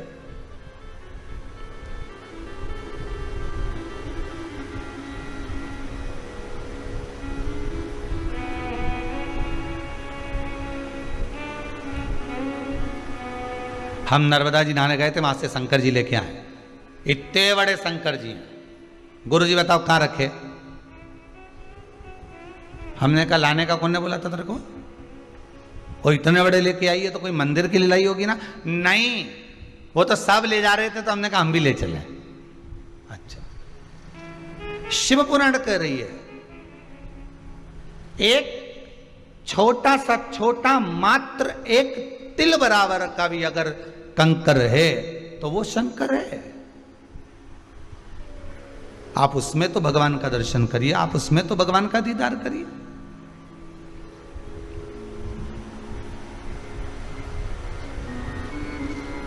ये जरूरी थोड़ी ना कि हम भगवान को लेकर घूमेंगे तो ही भगवान हमारा होगा। हम भगवान को मंदिर घर के अंदर बिठाएंगे तो ही भगवान हमारा होगा। किसी किसी के यहाँ शादी में ब्याह में लड्डू गोपाल देते हैं कन्यादान में। अब लड्डू गोपाल जी दे तो देते हैं वो कन्यादान में। अब ईमानदारी की बात है, वो लड्डू गोपाल जी को कन्यादान में किया तो जितने भी लोग उनको लेके गए तो वो जो बर्तन नहीं होते नहीं कन्यादान के, ने हंडा ने बाल्टी ने टंकी ने सब सामान वो उसी में वो डाल के ले गए। अरे बोलो तो सही है कि गलत है? उसी उनने तो उसको बर्तन समझा, उसी में डाल के ले गए। अब जब शादी हो गई, रिसेप्शन हो गया, 15-20 दिन हो गए, बर्तन का बोरा अभी तक नहीं खुला। 1-1.5 महीना बाद जब बर्तन का बोरा, और अभी भी सास ने कह दिया पड़े रहने दो, इतने तो बर्तन पड़े करेंगे का। तब बहू ने कहा हो सकता हमारी मम्मी ने हमको भगवान दिए तो इसमें पड़े होंगे, जरा देख लो ना, मतलब पड़े होंगे, रखे होंगे नहीं, पड़े होंगे, जरा देखो। फिर बर्तन निकाले, उसमें से भगवान निकले, फिर विचार करा। अब हमारे यहाँ तो पहले से बड़ी बहू का भी रखा है, हमारी अम्मा का हाथ का रखा है, 2 तो पहले से रखे थे। अब ये छोटी बहू के भी आ गए। अब इनके कहाँ रखेंगे तीसरी जगह में, बताओ जरा। तो पहले बेटी के माता पिता को पूछना था कि आपके घर में जो ठाकुर जी बैठे हैं, हम उनका कोई श्रृंगार बनवा दें, हम उनके चांदी का कोई आभूषण बनवा दें, हम कोई स्वर्ण का आभूषण बनवा दें, या आपके ठाकुर जी को हम छोटी सी चांदी की गाय दान दे देते हैं, आपके ठाकुर जी को हम बंसी बनवा देते हैं, आपके ठाकुर जी को हम पैजनियाँ बनवा देते हैं, आपके ठाकुर जी को हम कर्णफूल बनवा देते हैं, आपके ठाकुर जी को हम कुछ ऐसा देना चाहते हैं, हमें बता दो, क्योंकि हम अलग से ठाकुर जी देंगे तो माँ रखने की जगह तो वैसे ही नहीं होगी, सेवा करे ना करे ठाकुर जी इधर उधर, तो हम आपके ही ठाकुर जी को कोई ऐसा स्नेह तुल्य चीज प्रदान कर दे।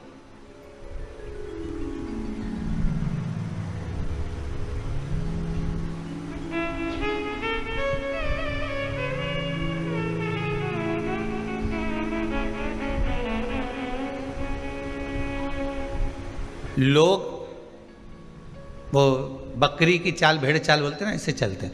पहले क्या होता था, जब बुलावा होता था किसी के यहाँ, शादी हो, मंडप हो, ब्याह हो, तो उसमें जो गिफ्ट आइटम बंटते थे ना, तो एक जैसा इन्होंने पानदान बांटा तो पानदान ही चलेगा। एक जगह की शादी में गए, वहाँ पे भी पानदान मिल गया, दूसरे की शादी में गए वहाँ भी पानदान मिल गया, तीसरे की शादी में गए वहाँ भी पानदान मिल गया, चौथे के यहाँ गए वहाँ भी पानदान मिल गया। इतना पानदान घर में इकट्ठा हो गया और अभी तक पेटी में पड़ा है। कई कई का तो काला पड़ गया, अब निकाल लूंगी दिवाली पे जब ये बेकार हो जाएगा। अब वही इतना चल रहा है कि वो निकालने का फुर्सत ही नहीं मिल रही है।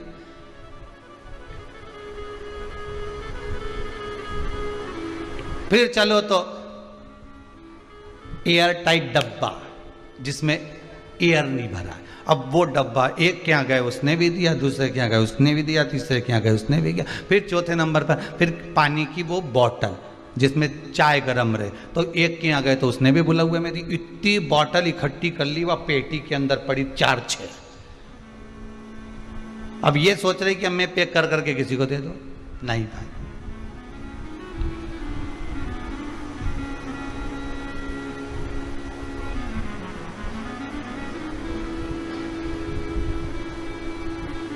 उसको जो अच्छा लगता है वो आप दीजिए। महापुराण की कथा कहती है जो ईश्वर को अच्छा लगे, भगवान को जो अच्छा लगे आप उसको वो दो। भगवान को क्या अच्छा लगता है? भगवान को आपका धन अच्छा लगता है, दौलत संपदा? भगवान को आपकी प्रॉपर्टी अच्छी लगती है? नहीं। भगवान को आपका सोना चांदी हीरा पन्ना कुछ भी अच्छा नहीं लगता। भगवान कहते हैं ये तो सब मेरे चरणों की धूल है। तुम मेरे पास में आते हो, आते ही काय को? मेरे चरणारविंद की रज लेने के लिए। रज मतलब भगवान के चरणों का थोड़ी सी धूल अगर मिल जाएगी तो जीवन सार्थक।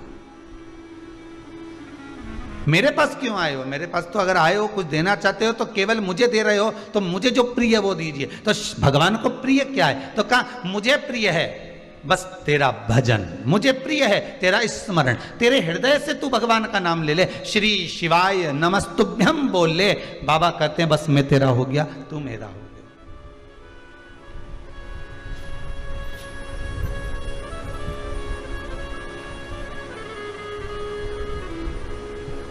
आपके चरणारविंद की मात्र रज मिल गई तो मेरा जीवन तो वैसे ही सार्थक हो गया। रिटर्न बढ़वा, मेरा जीवन तो वैसे ही सार्थक हो गया। उसकी सार्थकता,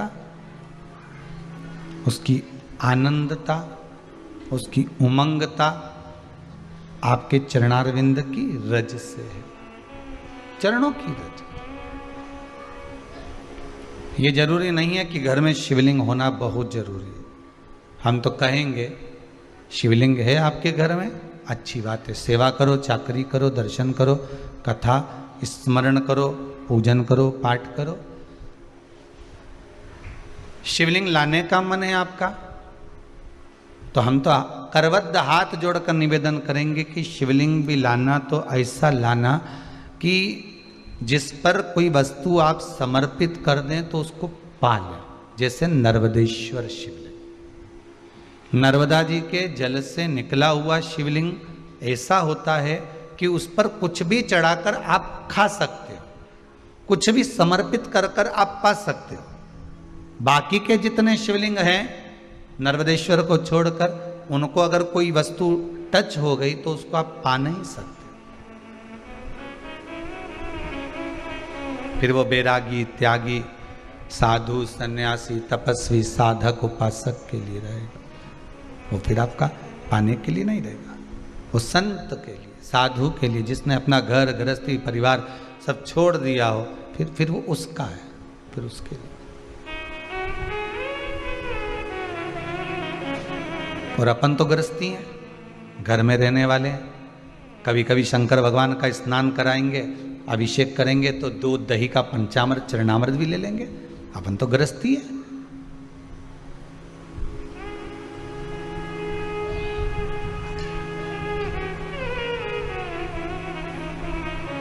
गृहस्थाश्रम में रह रहे हैं तो भगवान का चढ़ा प्रसाद हम पा सकते। पर नर्मदेश्वर शिवलिंग, इसलिए भगवान भूताधिपति भूतेश्वर भगवान शंकर को जो भोग लगाया जाता है, सामने थाली रख दी जाती है सम्मुख में, बाबा के सामने, स्पर्श नहीं हुआ है उसका, दूर रखिए, उसको आप पा सकते हो। यदि स्पर्श हो गया तो फिर किसी साधु को, किसी सन्यासी को, किसी तपस्वी, किसी साधक, किसी उपासक को दिया जाए, जिसने अपना घर परिवार सब छोड़ दिया।